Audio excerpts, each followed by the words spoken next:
अपना हरियाणा देखने वाले सारे दर्शकों भाई जगवीर कादियानी के राम राम। और सौभाग्य से बजरंग पुनिया जी के पिताजी मिल गए जी, तो ये भी आ रहे हैं और ये इनके समर्थन में बात सुन रहे हैं। तो पुनिया खाप के भी ये हैं जी, प्रधान जी भी हैं। तो आप भाई, मैं शुबेर पुनिया, संयोजक राष्ट्रीय पुनिया महापंचायत। हमारी जो खाप है ये पूरे देश में है।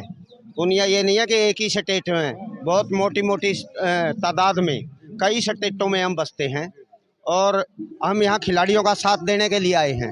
एक शर्म की बात है कि जिस काम के लिए हम आए हैं, सरकार के लिए शर्म की बात है। प्रधानमंत्री जी को सोचना चाहिए कि भाई खिलाड़ी एक मान आदर है। जब वोट लेने की बात आती है, जब तो ये कांच में धर के बैठ जाते हैं खिलाड़ियों को। लेकिन आज दुख की बात यह है कि खिलाड़ी रोड पर बैठा है। तो प्रधानमंत्री जी को सोचना चाहिए और इसकी दूध का दूध और पानी का पानी करना चाहिए, ठीक? नहीं तो खप्पा का तो सदा से भाई मुगल खापों ने दिखाए थे, अंग्रेज खापों ने भगाए थे। तो ऐसा कोई काम हमारी सरकार ना करे। चुनी हुई सरकार है, सम्मानित है, लेकिन मान सम्मान के काम भी इन्होंने करने चाहिए। तो आज हमारा खिलाड़ी दुखी रोड पे बैठा, हमें बड़े दुख की बात है ये कि सरकार ने जागना चाहिए और जो गलत आदमी है उनको सजा भी देनी चाहिए। तो हम संविधान पे विश्वास रखते हैं, तो पूरी जनता की सुनाई करनी चाहिए। सारी पूरी बहुत खापे आने लग रही है। तो प्रधान जी, किसान आंदोलन भी लंबा चला था, अपनी मांग मनवा का मानने थे। देखिए, ऐसा है कि मैं राजवीर पुनिया लाडवा गांव से हूँ, एडवोकेट हूँ और मैं राष्ट्रीय पुनिया खाप का महासचिव हूँ। इतिहास अपने आप को दोहराता है। अंग्रेज़ों के टाइम में, मुगल टाइम में इस दिल्ली में खाप आकर बैठी थी, तभी जो है ना उनका पीछा छूटा था। आज फिर इतिहास दोहरा रहा है कि खापें आकर यहाँ बैठेंगी और इस मोदी सरकार को भागना पड़ेगा। बड़े शर्म की बात है कि जिस व्यक्ति के खिलाफ 38 FIR under section 307 POCSO act सारी धाराएं लगी हुई हैं, उसको ये सरकार प्रोटेक्ट कर रही है। उसको सरकार प्रोटेक्ट नहीं कर रही, बल्कि मोदी अपने आप को प्रोटेक्ट कर रहा है, क्योंकि उसे MPs की ज़रूरत है, हमारी ज़रूरत नहीं है। और मोदी ये भूल चुका है कि उन MPs को बनाने वाले हम हैं। तो आगे भविष्य में मोदी जी दिमाग से निकाल दे कि दोबारा दिल्ली की तरफ देखेगा क्या। हमारी पुनिया खाप हिंदुस्तान में सबसे बड़ी खाप है। नंबर 2 के ऊपर मलिक आता है। कई बार जब चर्चाएं होती हैं तो मलिक और पुनिया के बीच में बराबर मानते हैं। बड़े शर्म की बात है कि जिस खिलाड़ी के लिए पूरा देश जो है ना वो अपनी पलकों पे बिठा रहा है, और ये मोदी एक गुंडे आदमी को अपनी पलकों पे बिठा रहा है। शर्म नहीं आती इसको। और आज जो है ना खिलाड़ी सड़क के ऊपर बैठे हैं और खाप पंचायतें यहाँ चल के आ रही है कि न्याय दो, न्याय दो।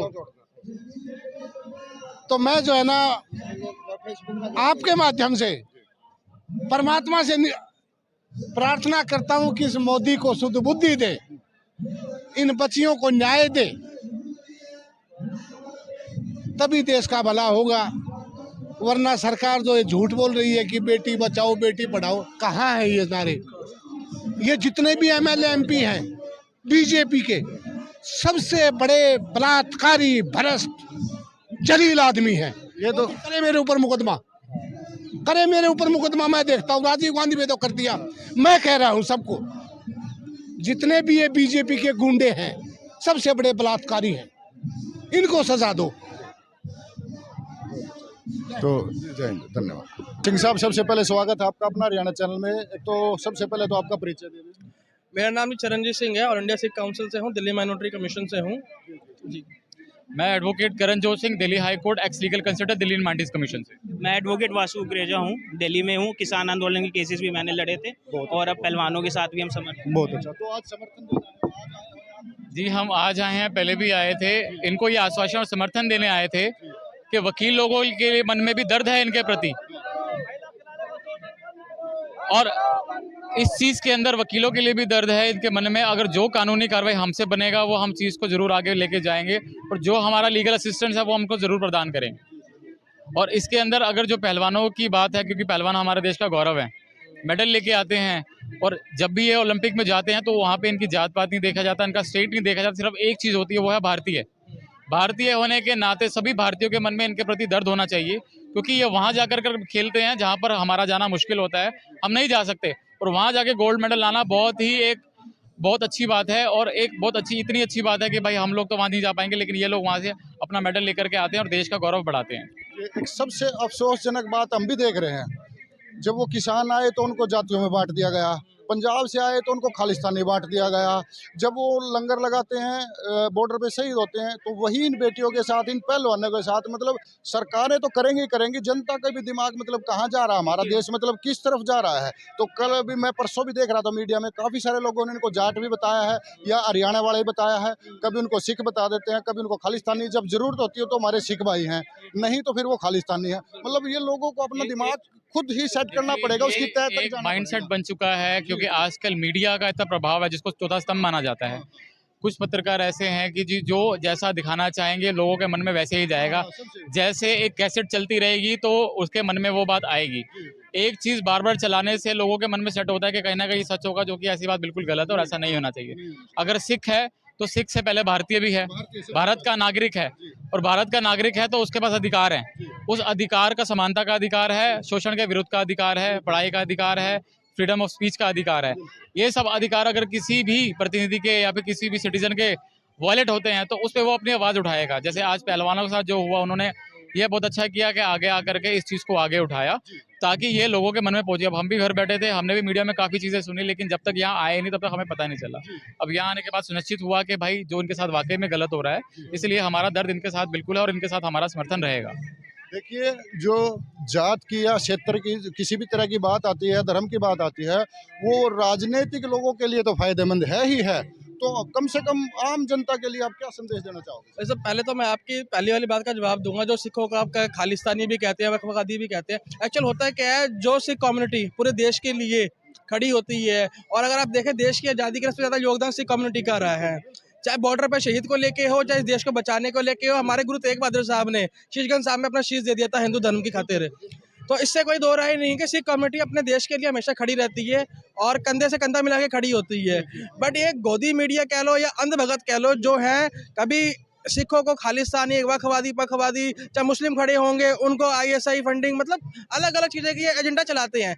मेन चक्कर है गवर्नमेंट ने क्या करा है, अपने बंदों को देश में एक जो नफरत वाली राजनीति बना दी है, जिससे नफरत की राजनीति कर दी है, जिससे क्या है कि जातियों में बांट दी है। मतलब एक पहले वो इंडियन है, भारतीय है वो, तुम उसको कह रहे हो अब ये हमारे खिलाड़ी बैठे हमारे देश का गौरव है, वर्ल्ड वाइड में हमारे को ये रिप्रेजेंट करते हैं, जाके तिरंगा झंडा लेके रिप्रेजेंट करते हैं, उनके कंधों पर तिरंगा झंडा होता है, विदेश में होता है। पहचान कैसे होती है हमारे खिलाड़ियों की? देश का झंडा देख के ही होती है ना।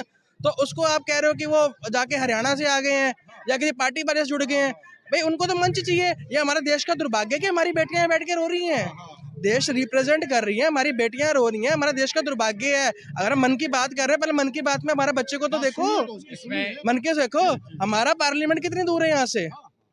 हमारे PM ने इलेक्शन जब पहले ओलंपिक्स हुआ, उसके अंदर जितने भी खिलाड़ी हारे थे सबको फ़ोन करके एक हौसला दिया कि भाई आप परेशान मत होइए, अगली बार आप ट्राई करिए। कोई ये बच्चे नहीं देख रहे हैं गोल्ड मेडल जीत के आए, अरे आपसे कितनी दूर है पार्लियामेंट से, राष्ट्रपति भवन से कितनी दूर है।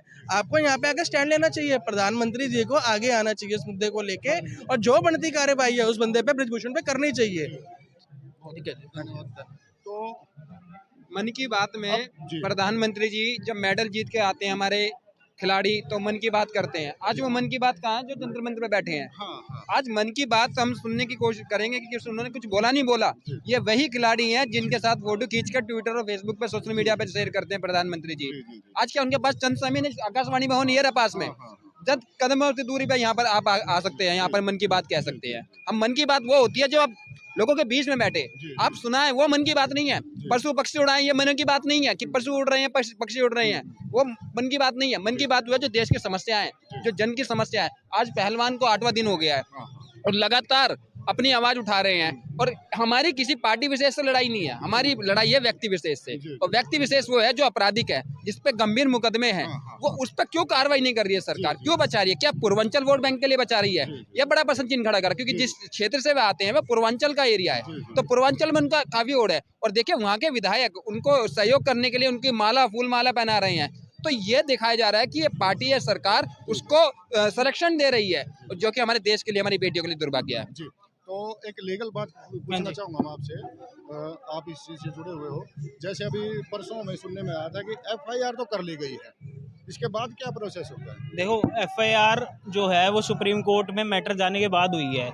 एक सिंपल सी बात है कि जब किसी के खिलाफ भी पॉक्सो एक्ट के तहत मुकदमा दर्ज होता है तो उसमें स्ट्रेट अवे अरेस्ट है, मतलब उसको गिरफ्तार करना है उसी टाइम जिस टाइम उसके खिलाफ क्राइम रिपोर्ट हुआ है। आज 2 दिन हो गए एफआईआर रजिस्टर किए हुए, अभी तक उसको अरेस्ट नहीं किया गया। तो सरकार क्यों अरेस्ट करने से रोक रही है? होना चाहिए। आप एक नॉर्मल इंसान अगर थाने जाएगा ना, वो इसको तुरंत अरेस्ट कर लेंगे, ठीक है। अब इसको क्यों नहीं अरेस्ट किया जा रहा? क्या ये इसलिए क्योंकि ये मंत्री है? दोहरा मापदंड हो गया। उसके पास और छोटा मोटा मुकदमा नहीं है ये कि छोटा मोटा किसी के खिलाफ कुछ बोल दिया हो, ये कुछ नहीं है। इनके ऊपर सेक्सुअल असॉल्ट का, फिजिकल यौन शोषण का है, यौन शोषण इतना गंभीर आरोप है। 2012-13 के बाद जब निर्भया कांड हुआ, उसके बाद इसके अंदर जो है प्रोविजंस जो है ऐड भी हुए थे, अमेंड भी हुए थे कि ऑन द स्पॉट कोई भी अगर यौन शोषण की कंप्लेंट है तो अरेस्ट होगी। तो अभी तक अरेस्ट क्यों नहीं किया गया? पुलिस द्वारा अरेस्ट क्यों नहीं किया गया? क्या चलो अरेस्ट तो छोड़ दो, क्या अभी तक इनको इन्वेस्टिगेशन के लिए भी बुलाया गया? 2 दिन हो गए, आप 41 का नोटिस लेके इन्वेस्टिगेशन के लिए तो बुला सकते थे कि भाई साहब आप आओ, आपके खिलाफ ये क्राइम आया है। चलो हमने मान लिया आप मिनिस्टर हो, आप रेसलिंग फेडरेशन के प्रेसिडेंट हो, आप एक बार इन्वेस्टिगेशन ज्वाइन कर लो आके। अपने खिलाफ जो भी है, आपके खिलाफ अगर कुछ क्राइम हुआ है तो मैं सबूत दूंगा ना कि मैंने वो नहीं किया, तो आप सबूत दे दो आके, ठीक है। दूसरी चीज़ ये कहते हैं कि हमें मैं इस्तीफा देने के लिए तैयार हूँ। जब आपका कार्यकाल ही पूरा हो गया है तो आप इस्तीफा दे के क्या करोगे? अब मैं एडवोकेट हूँ, कल को बार काउंसिल किसी भी कारण से मेरा लाइसेंस रद्द कर दे, ठीक है, तो मैं एडवोकेट कैसे रहूँगा? तो मैं ये थोड़ी कहूँगा कि मैं बार काउंसिल से इस्तीफा दे रहा हूँ। जी जी, तो पहलवानों के लिए और देश की जनता के लिए क्या मैसेज है? मेरा एक बहुत ज्ञानी जी थे, संत जी थे, उन्होंने ना एक चीज़ कही थी, 2 लाइन थी कि शरीर का मरना मौत नहीं है, ज़मीर का मरना मौत है, ठीक है। किसान आंदोलन में इन्होंने किसानों को परेशान किया, मजदूरों को परेशान किया। किसान जो है वो भी मिट्टी से जुड़ा हुआ है, मजदूर जो है वो भी मिट्टी से जुड़ा हुआ है, अब पहलवान जो है वो भी मिट्टी से ही जुड़ा हुआ है। तो इन्होंने किसान मजदूर पहलवानों की बेइज्जती नहीं करी है, इन्होंने इस देश की मिट्टी की बेइज्जती करी है। ये सिंपल सी बात है, ये चीज़ सबको समझनी चाहिए। और अगर आपका ज़मीर जिंदा है तो आप यहाँ पे धरने पे आए, मोर्चे पे आए, इन सबको जो है अपना समर्थन दे, क्योंकि जब ये मेडल जीत के आए थे ना तब ये भारतीय थे, ठीक है। अब ये जाट हो गए, खालिस्तानी हो गए। जब हम खाना खाते हैं ना, जब हम खाना खाते तब हम खालिस्तानी नहीं होते, तब वो किसान होते हैं। जब हम गुरुद्वारे में जाते तब वो खालिस्तानी नहीं होते। ये खासकर जनता को समझना चाहिए ये बात। ये चीज़ जनता को समझनी चाहिए। जो भी मीडिया फैला रहा है, जो भी, मैं इनको प्राइवेट मीडिया कहूँगा क्योंकि ये एक ही चीज़ को दिखाते हैं, बाकी किसी चीज़ को नहीं दिखाते। तो जो भी चीज़ें प्राइवेट मीडिया दिखा रहा है उन सब से बच के रहे, अपना दिमाग यूज़ करें। भगवान ने हमें दिमाग दिया है तो उस दिमाग को यूज़ करें और देखें कौन सच्चे है कौन झूठ है। इसमें जो सिखों की बात है बताया आपने कि जब सिख कुछ कार्य करते हैं, मांग करते हैं तो वो खालिस्तानी हो जाते हैं। तो मैं ये बताना चाहूँगा आपके माध्यम से दर्शकों को कि सिखों को आप चाहे खालिस्तानी कह लो, चाहे कुछ भी कह लो, चाहे कुछ, गुरुद्वारे में गुरु नानक देव जी के टाइम पे जो लंगर था वो तब भी चल रहा था, कल भी चलेगा और आगे भी चलता रहेगा। ना किसी के खालिस्तानी कहने से वो रुकेगा, ना कभी रुकने वाला है, क्योंकि सिख कौम का जो जन्म इसीलिए हुआ था जो मजलूमों की रक्षा की जाए। जो जहाँ भी मजलूम होगा, जिसको ज़रूरत होगी, तो सिख कौम वहाँ पहुँचती रहेगी, क्योंकि ये हमारे धर्म में बताया है। देश में नहीं, सिंह साहब, ये तो विदेश में भी है। मैं वही बताना चाहूँगा, ये हमारे धर्म के अंदर है और सभी का धर्म यही सिखाता है कि भाई अगर कोई मजलूम हो, किसी को ज़रूरत हो, जरूरतमंद की भूखे को खाना खिलाया जाए और जो मजलूम हो उसकी रक्षा की जाए। तो इसलिए इनकी रक्षा करना भी हमारा और आपका सबका कर्तव्य है। आप सच्चाई दिखा रहे हैं, आप भी बधाई के पात्र हैं कि आप निष्पक्ष पत्रकारिता करके सच को दिखाना चाह रहे हैं, जो कि लोग देख रहे हैं आपके माध्यम से। तो मेरी उन सभी से अपील है कि अगर आप घर में देख रहे हैं तो यहाँ पर आएँ, इनके चैनल के माध्यम से इनको सपोर्ट करें और इनको सपोर्ट करें, ताकि यहाँ पे जो आंदोलन चल रहा है और मजबूत हो सके। एक छोटी सी चीज़ है, ये आप देख सकते हैं कि फेसबुक पे भी आज 1000 पोस्ट के साथ जो चल रहा है वो चल रहा है, I stand with Brijbhushan Singh. अच्छा, हैशटैग कमाल है इन लोगों का। जिसके खिलाफ आपराधिक मुकदमे हैं, आप जैसे ही जैसे ही आप एंटर करते हो ना, एक लिस्ट लगी हुई है ब्रिजभूषण के खिलाफ कहाँ कहाँ मुकदमे दर्ज है। जो एक अपराधी है उसके सपोर्ट में चल रहा है, I stand with Brijbhushan Singh. तो ये हमारे लिए शर्म की चीज है और आप सबसे निवेदन है कि आप पहले देखें, आप पहले इधर आए। जांच हो, जब आप ये समझेंगे तभी आप सब सोच पाएंगे कि किसके साथ सही हुआ है, किसके साथ गलत हुआ है।